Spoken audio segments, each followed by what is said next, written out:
This is one of my favorite scripture passages. It's just hysterical in some ways, in part because it's Easter Day. This is still happening on Easter Day, and in the season of Easter, we get a lot of stories from that very busy day.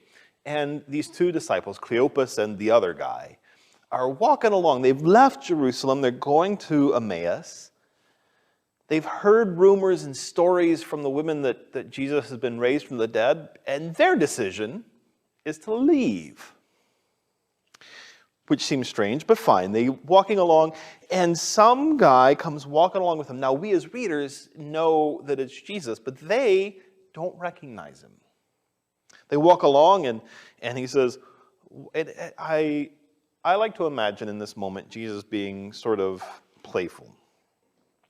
And you're like, hey guys, you seem really sad. And they're like, yeah, what a jerk.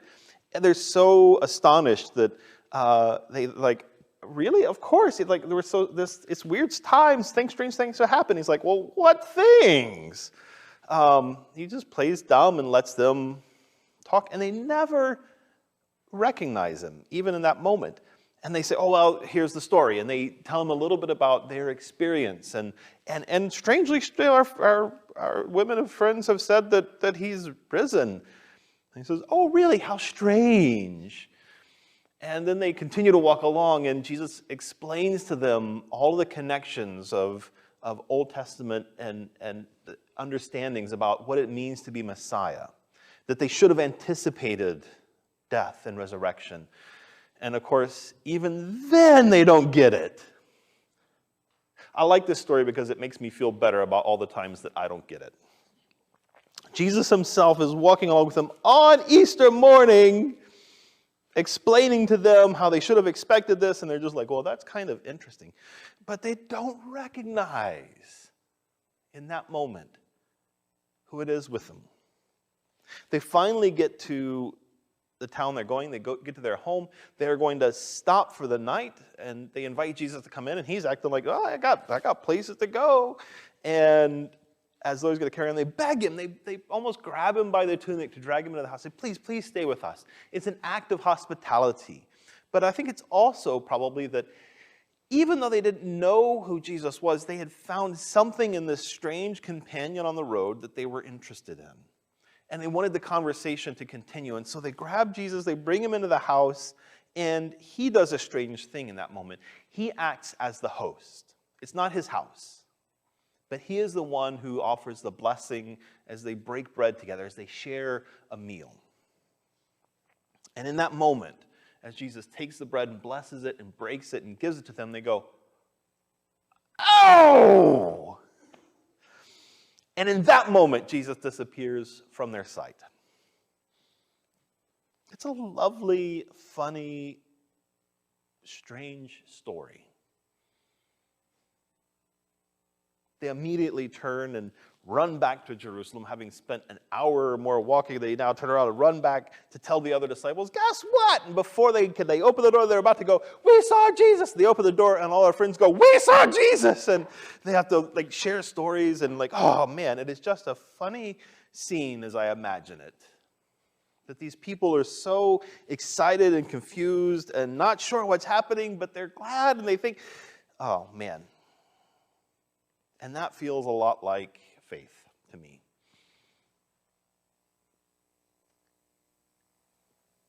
It's only after the fact that Cleopas and his friends say to one another, weren't our hearts strangely warmed as we were walking along? Wasn't there something? Our hearts were burning within us. We knew this walking along, but they don't recognize it until after the fact. And that's so often true for experiences of faith, experiences of resurrection. They seem so obvious looking back. But in the moment, we don't often see them for what they are. This last summer, of course, I had the chance on my renewal leave to do a 3-week pilgrimage walk across Scotland, and it was really lovely, and it was beautiful, even the rainy days. And towards the end of that walk, I got a message from a friend, a colleague, who said, I am praying for you as you finish this walk. I hope that it continues to be a good, safe walk for you. And he said, I'm praying that whatever work the Spirit is doing in your life will continue to be stirred up for the coming year, because in my experience, it's often not in the moment of the walk that the pilgrimage work is happening. It's often after, as you make meaning out of the experiences and reflect on them. And I've realized how true that has been for me. As much as I enjoyed the walk in the moment, it's really been in reflecting on that and thinking and praying about that experience that the Spirit really has stirred up new stuff for me. And that shouldn't be a surprise, because, again, it's how faith often works. It's not in the moment that we experience the divine. It's looking back on those moments and going, wasn't our heart burning within us? I have no idea when it is we're going to be gathering again. But we are continuing to be the church. Jesus is still walking amongst us, sometimes, often, in fact, unrecognized. And I suspect that at some point we're going to sit down, maybe in September or October, and we're going to spend some time reflecting on this strange sojourn that we've been on together. And we'll look at moments along the way. And we'll see places where clearly Jesus has been with us, even if we didn't recognize it in the moment.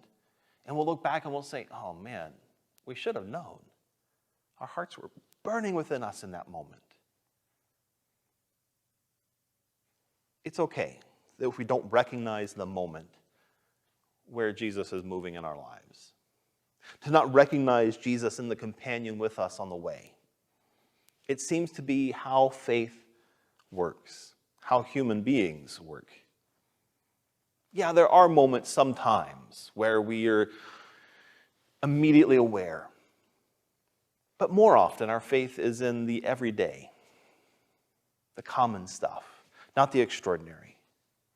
And it's only looking back that we see the way it is that God has worked. For Cleopas and his friend, it's in that moment of the breaking of the bread that they recognize Jesus. Now, Luke has written this passage so that we will see the clear connections, of course, between that experience of Cleopas and his friend and communion. But it wasn't communion for Cleopas and a friend. They hadn't created communion yet. It was just dinner. So as you've been munching on your food this morning, maybe there have been a moment where you thought, oh, I remember the last time or there might be a favorite meal that you recall. And you didn't know it was a favorite meal or a favorite moment until after. The common everyday moments of life are the stuff that are the fabric of our faith. Not the big stuff, but a meal around a table with friends and family. My hope and prayer is that you might have your eyes opened. That in the common everyday work of your life these days, that you might experience the risen Christ. And when we gather again once more to celebrate our faith, we'll look back at all of the ways that Jesus has been a companion with us along the way. We will discover that our hearts were indeed burning within us. And we will continue to be the people of God. We are not alone, friends. We have a companion on this journey. And that is the good news. Thanks be to God.